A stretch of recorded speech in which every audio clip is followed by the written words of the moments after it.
네, 안녕하세요. 오늘은 양귀자 소설인 원미동 사람들의 연작 소설 중에 포함되어 있는 훌륭한 양식을 가지고 수업을 진행을 하려고 합니다.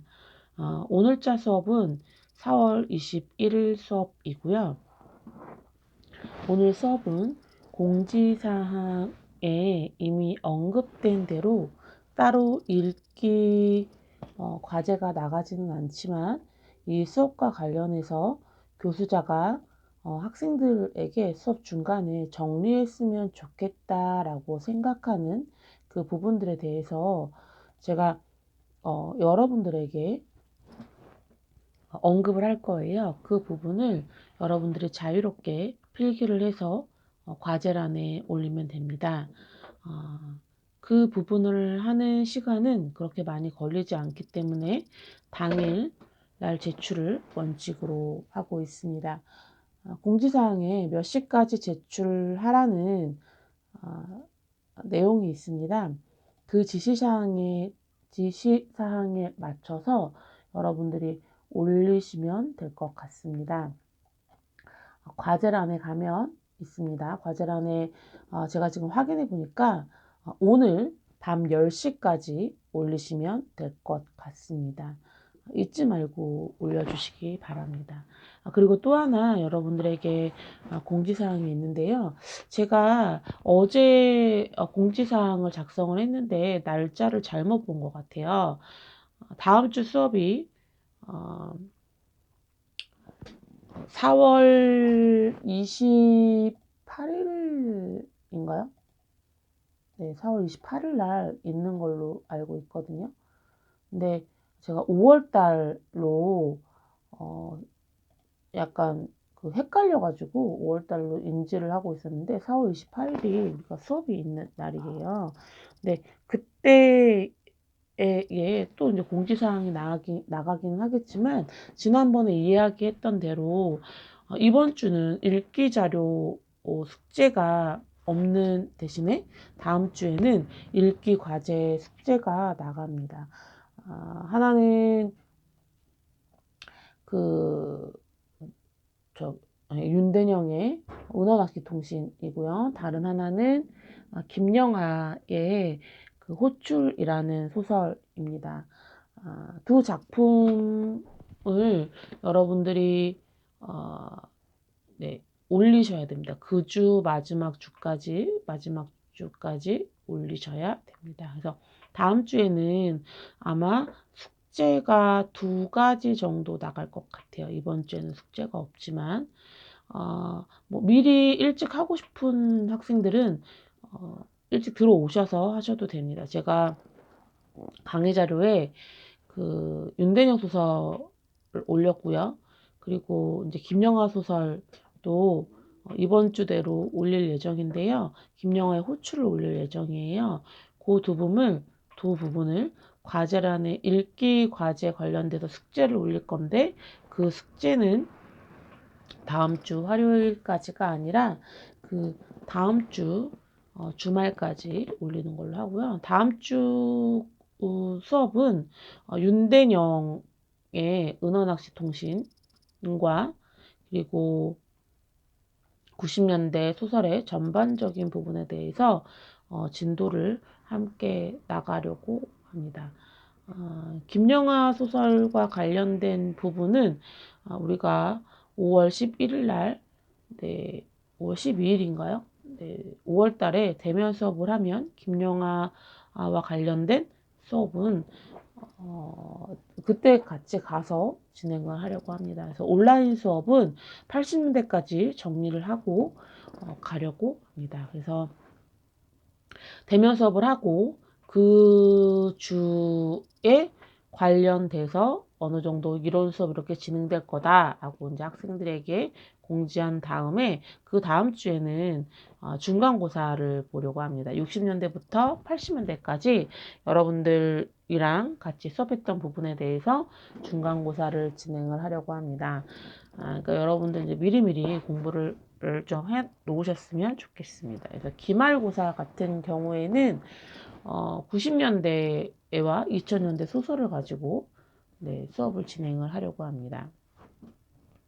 그러면 양기자 소설 분석해 보도록 하겠습니다. 양기자는 55년도 출생으로 다시 시작하는 아침이라는 작품으로 문학사상에서 등단을 했고요. 80년대 리얼리즘 작가로 네, 평단의 주목을 받기 시작했습니다.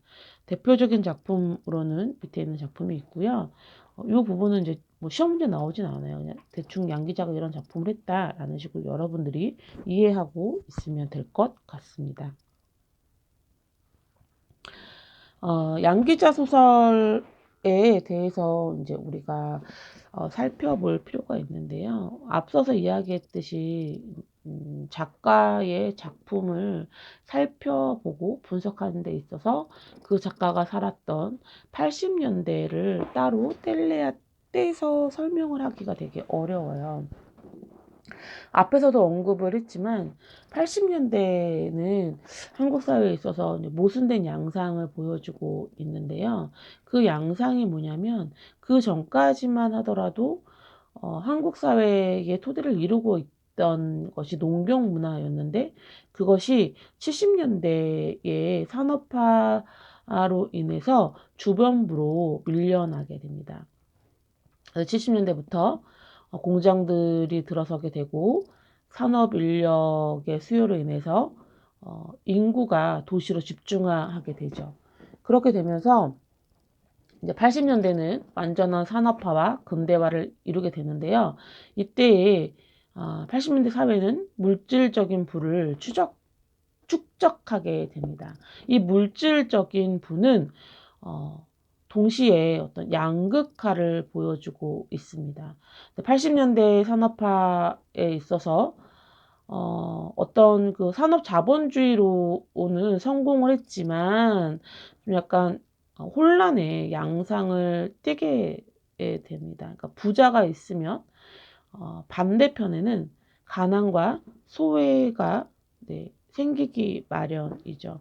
그래서 80년대의 가장 큰 특징은 부의 편중과 반대로 도시 서민의 상대적 빈곤이 부각되는 그런 현상들이 일어나게 됩니다. 80년대에 있어서의 한국은 어떤 산업화와 도시화가 급속도로 발전되는 특징한 시기이자 새로운 생산 방식, 새로운 산업화와 관련된 이념, 그리고 또 새로운 소비 방식이 한국 전반에 휩쓸고 있습니다. 이런 것들이 주축이 돼서 경제의 발전, 그리고 사람들의 시민들의 경제적 수준을 향상되게 만들기도 하지만 그 이면에는 도시화가 관련된 어떤 인간성 상실이라는 그런 부분도 이제 부각되게 됩니다. 우리가 익숙히 알고 있듯이 자본주의 사회는 개성이 상실된 어떤 개인을 만들고 교환 가치의 지배를 받는 인간 관계를 형성시키는데요. 이러한 관계들, 이러한 형성된 배경들이 80년대에 소외계층이나 노사 갈등, 그리고 도시 집중으로 인한 부작용들이 사회 곳곳에 나타나기 시작합니다. 자본주의로 인한 자본의 집중화, 이런 것들로 인한 중산층, 서민층, 그리고 도시와 농촌의 이제 빈부 격차가 급격하게 이루어지거든요. 여기에서 이제 여러분들이 이제 언급되어 있는 부분이 교환 가치의 지배를 받는다라는 건데 교환 가치가 뭔지에 대해서 정의를 해봤으면 좋겠습니다.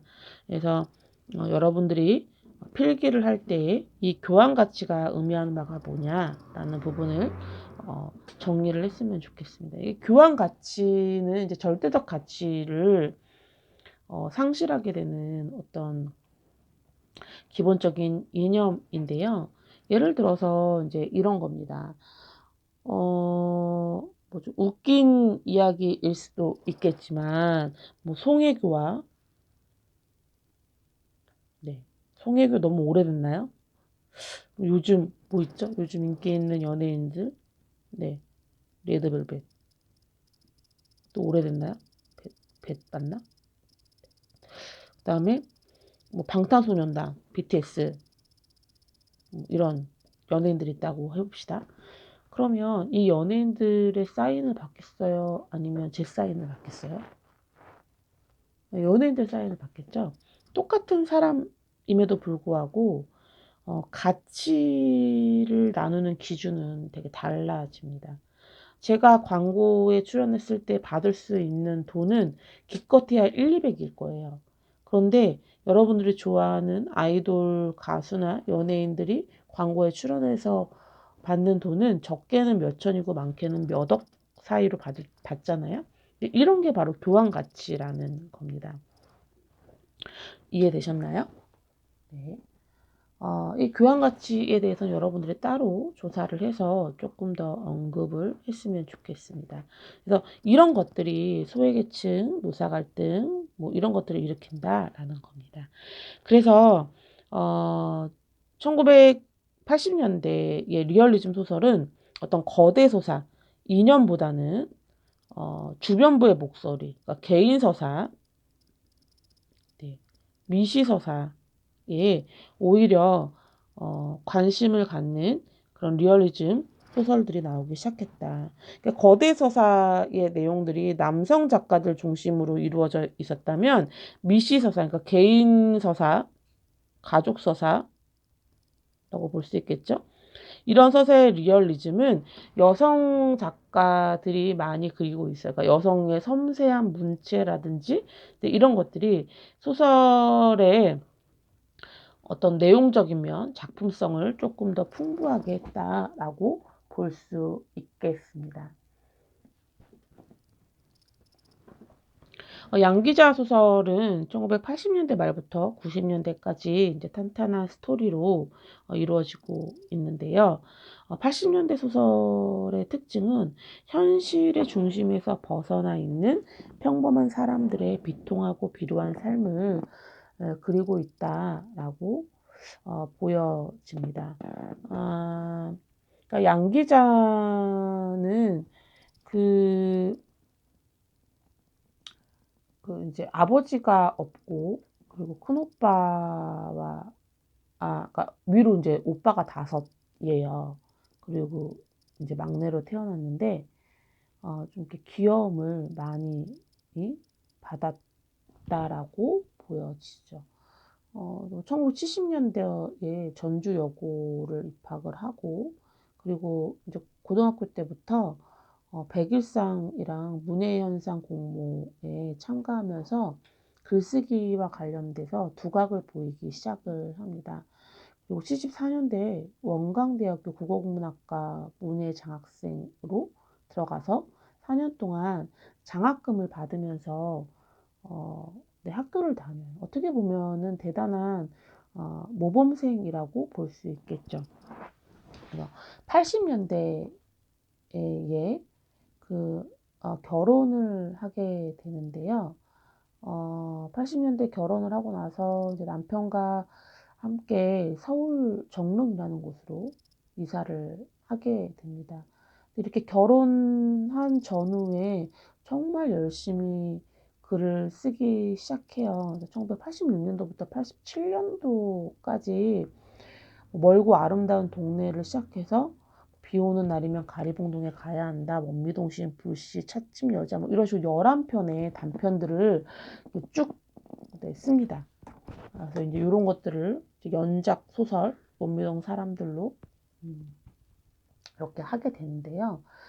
이 원미동 우리가 지금 읽고 있는 원미동 사람들은 이 작가의 자전적 소설로 보여진다라고 봅니다. 왜냐하면 양 기자가 결혼을 하고 나서 서울로 이사를 했다라고 이야기를 했잖아요. 근데 살림살이가 넉넉하지 않다 보니까 서울에서 이 월세를 지불하지 못해서 계속 이사를 했다라고 이야기를 해요. 그래서 결국에는 어떤 부천까지 이제 떠밀려 가게 되는 그런 삶을 살게 되죠. 그래서 1980년대에 이르러서 그러니까 원미동 사람들 여기 있는 시대적 배경이 되는 이 삶이 어떻게 보면 양기자의 자전적 삶이라고 보여진다라고 보여집니다. 그래서 양기자의 초기 소설은 1980년대 한국 사회의 어떤 그 급속한 경제 발전으로 인해서 그것과는 동떨어진 도시 소시민들의 빈곤한 삶, 그리고 그 안에 내재되어 있는 가난한 심리 세계, 요런 것들을 좀 그리고 있어요. 그러니까 능력이 부족한 노동자, 그러다 보니까 주변으로 밀려나게 되는 시민들, 이런 사람들이 사회에 공동체에 융합되지 못한 서민들을 주인공으로 삼고 있거든요. 근데 이 사람들을 비판적인 시선으로 보고 있는 게 아니라 연민과 동정의 시선으로 바라보고 있다라는 것입니다.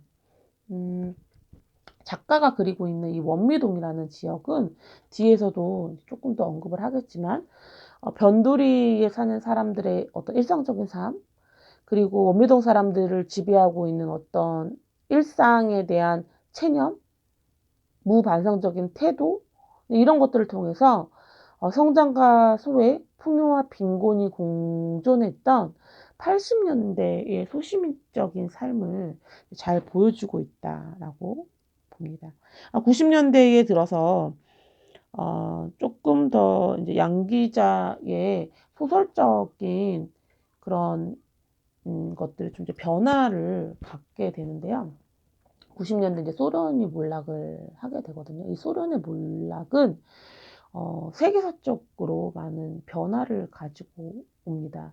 그래서 그리고 또 우리나라도 역시 이제 90년대의 초반에는 경제 발전으로 인한 어떤 누구나 잘 살 수 있다라는 코리안 드림이 실현될 수 있다라는 그런 희망을 갖게 되는데요. 90년대 후반, 97년도죠. IMF로 인해서 경제적 타격을 입게 됩니다. 그러면서 오히려 빈익빈 부익부의 차이가 더 커지고 부자였던 사람이 한순간에 갑자기 몰락하게 되는 그런 시기도 90년대에 겪게 됩니다. 근데 이 90년대 1년의 사건을 통해서 양 기자가 깨달은 건 인생은 탐구하는 게 아니라 살아가면서 탐구하는 거다. 생존에 대한 문제에 대해서 조금 더 부각하게 되죠. 그래서 이러한 양 기자의 작품의 어떤 변화들을 우리가 살펴볼 수 있습니다. 여기서 이제 두 번째로 여러분들이 정리해야 될 부분이 있는데요. 80년대와 90년대 양 기자 소설, 죄송합니다. 소설의 특징을 비교해서 한 3줄에서 5줄 정도로 한번 요약해 봤으면 좋겠습니다. 뭐 똑같은 둘 다 비슷한 점은 이제 소시민을 그리고 있다라는 거죠. 근데 80년대에는 주변부로 밀려난 어떤 소시민에 대한 이야기를 더 강조하고 있다면 90년대에 일어났던 어떤 소련의 몰락, 그리고 우리나라에서 직접적으로 타격을 받은 IMF가 양 기자 소설의 근간을 어떻게 바꾸고 있는지에 대해서 앞에 있는 내용을 바탕으로 요약을 해봤으면 좋겠습니다. 작품 분석으로 들어가도록 하겠습니다. 1980년도와 원미동 사람들을 좀 살펴보면 80년대에는 어떻게 보면 자본의 집중화로 인해서 중산층과 서민층, 그리고 도시와 농촌의 빈부 격차가 심화되는 시기라고 볼 수 있습니다. 이런 여기 나와 있는 자본의 집중화로 인해서 앞에서 이야기했지만 이제 산업화가 이루어지잖아요. 그러면서 인력이 도시로 집중하게 되죠. 그러면서 많은 인력들이 도시로 이렇게 모이게 돼요. 뭘 벌려고요? 네, 돈을 벌려고 모이게 되죠. 그런데 돈을 벌었냐? 그렇지 않다라는 게 우리가 80년대에 경제적 어떤 특징들, 사회적 특징들을 통해서 배웠는데 부가 한쪽으로 집중되게 되죠. 그래서 기업은 경제 성장을 하게 되지만 오히려 개인은 노동력을 착취하게 되는 게 이제 80년대이거든요. 그러면서 잘 살아보자라는 열망은 기업만 잘 살게 되고요. 노동자는 그렇게 되지 못해요. 그래서 도시 안으로 유입되지 못하고 도시 밖으로 밀려나게 됩니다. 근데 이제 이런 사람들이 가지게 된 어떤 열등감, 이런 것들이 심화되게 되죠. 그래서 이런 도시 문명과 산업화 가운데서 부자가 되지 못한, 꿈을 이루지 못한 소시민들이 무기력함을 갖게 됩니다. 이런 것들이 앞에서 이야기했던 것처럼 작가의 실제 경험이 그대로 녹아나 있다라고 볼 수 있겠죠. 원미동 사람들은 사실 이제 연작 소설입니다. 앞에서도 이야기했던 것처럼 11편의 연작 소설을 묶은 소설인데요. 이 연작 소설이 갖는 의미를 살펴보면 단편 소설에서 작가의 세계관을 살펴보는 게 좀 쉽지가 않아요. 한 편을 가지고 그 사람의 세계관을 전체를 다 이해한다라는 게 쉽지 않아요. 근데 연작 소설은 단편 소설이 모아져 있는 거거든요. 영화로 따지면 옴니버스식 구성이라고 보여지는데요.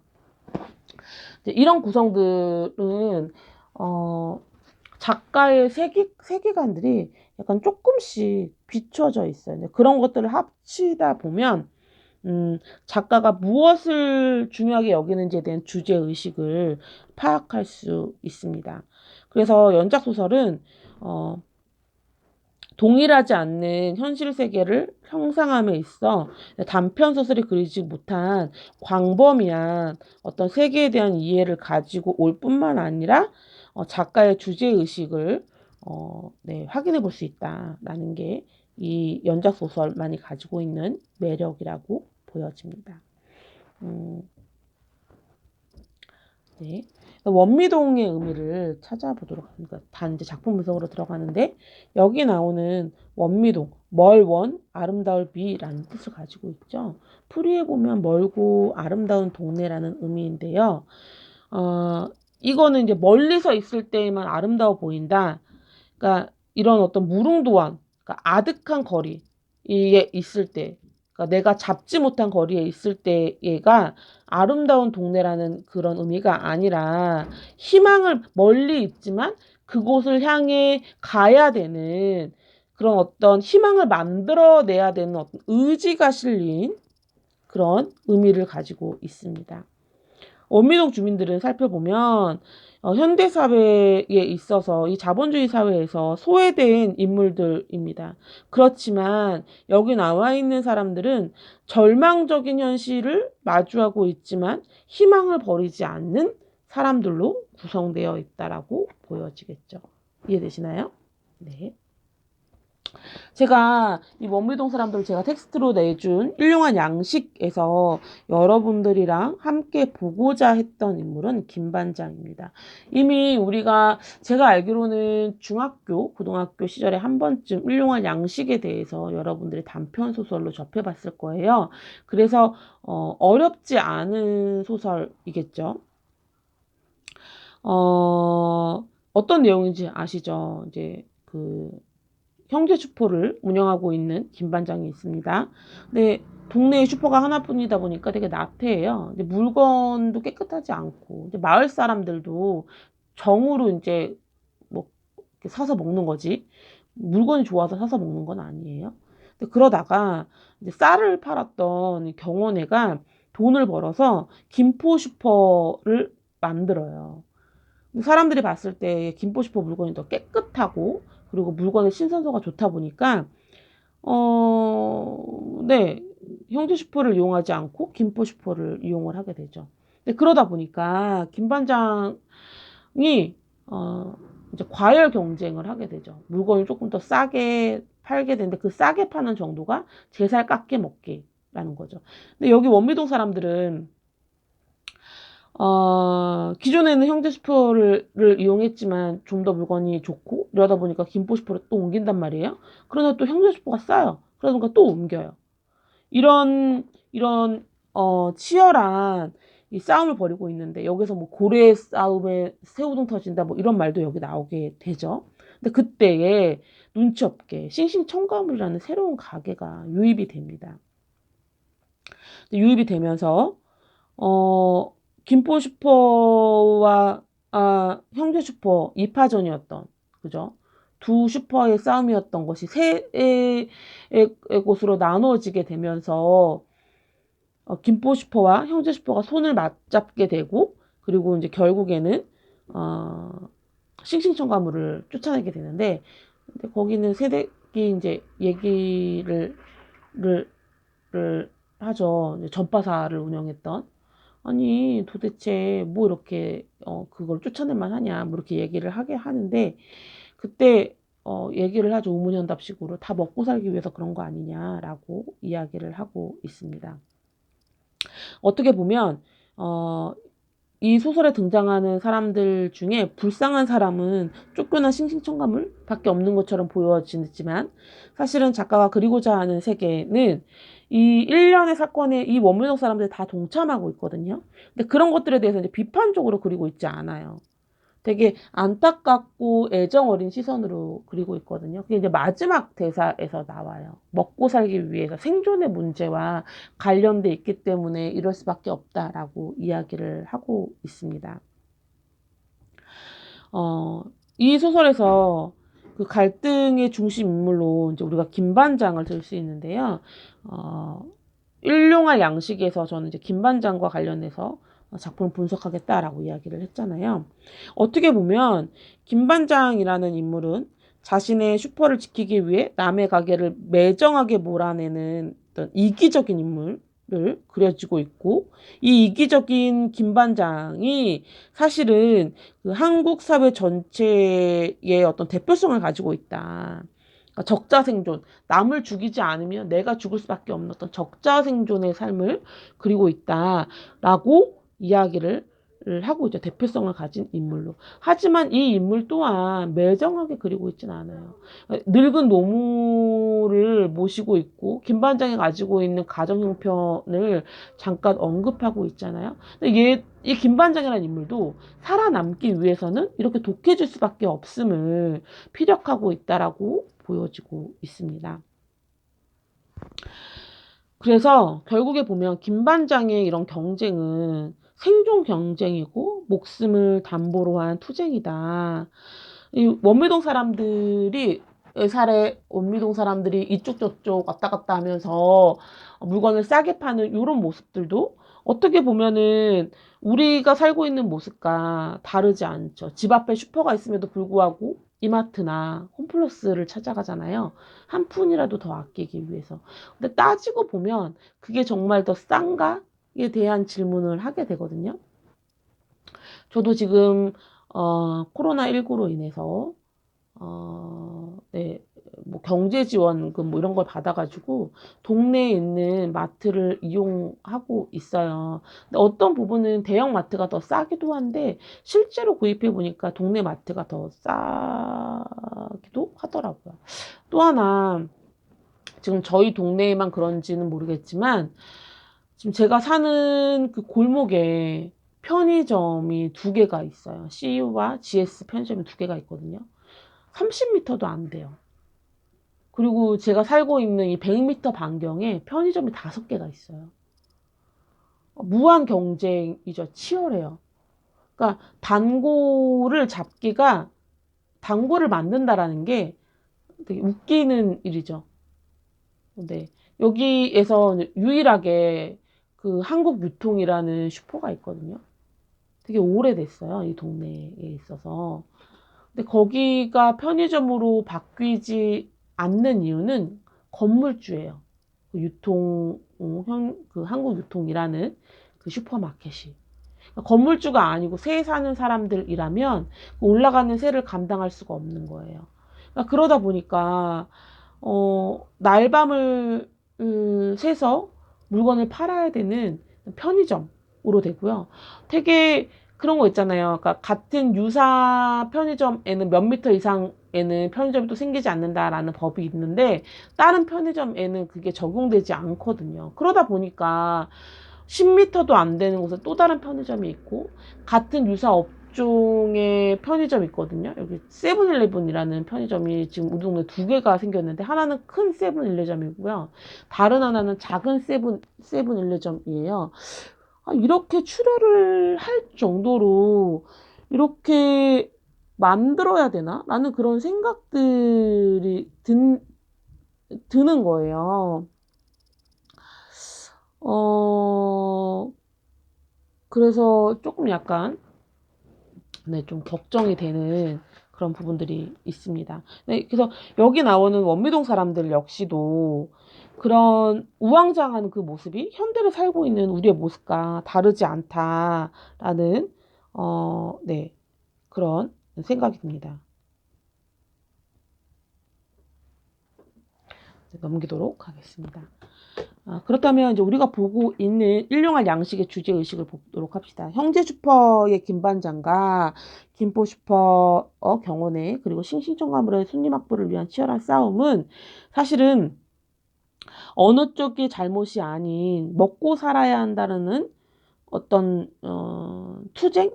생에 대한 투쟁이라고 보여집니다. 그래서 작가는 이런 것들에 대해서 비록 보여지는 겉모습은 각박한 모습이지만 사실 작가가 보여주는 것은 이해와 따뜻함입니다.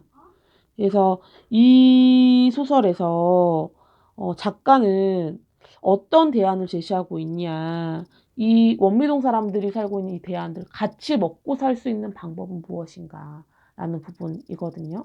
여기 이제 마지막 부분에 나와 있어요. 그러니까 이제 싱싱청가물이랑 그 다음에 싱싱청가물이 이제 나가고 나서 형제슈퍼와 김포슈퍼가 서로의 물건을 조율해요. 무엇은 팔고 무엇은 팔지 않겠다라는 걸 이제 조율을 하거든요. 그리고 마지막에 있는 이 전파사도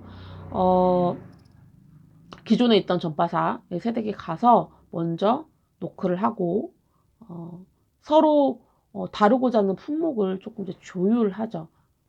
쫓아내는 그런 게 아니라 그게 이제 화해와 공존에 대한 부분을 이야기를 하고 있습니다. 그래서 이제 우리가 여기서 살펴봐야 될 것, 작가가 진정으로 그리고자 하는 것, 그 원미동 사람들, 이 제목이 가지고 있는 의미를 확장해서 작가가 그리고 있는 희망의 메시지는 무엇인지, 네, 쓰면 됩니다. 세 가지이죠. 네, 요 세 가지에 대한 답을 여러분들이 올리시면 될 것 같습니다. 네, 오늘 수업은 여기까지 진행하도록 하겠습니다.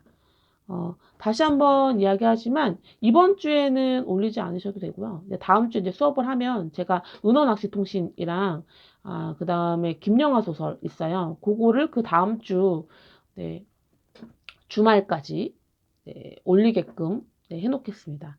그거는 텍스트는 미리 올려놓지만 그 수업을 읽는 거는 그 주말까지 됩니다. 그래서 실제로 저희가 대면 수업을 하게 되는 5월 12일에는 김영하 소설에 대한 작품 분석을 들어갈 거예요. 네. 그리고 90년대 소설 한 편 더 읽어갖고 오라고 제가 텍스트를 내줄 거예요. 그거를 읽어가지고 오시면 될 것 같습니다. 그래서 오늘 여러분들이 해야 할 일은 이 PPT 수업을 듣고 교수자가 내준 세 문제에 대해서 답안을 써서 올리면 됩니다. 금요일 밤 10시까지입니다. 이해되셨죠? 네, 오늘 수업은 여기까지 하도록 하겠습니다. 감사합니다.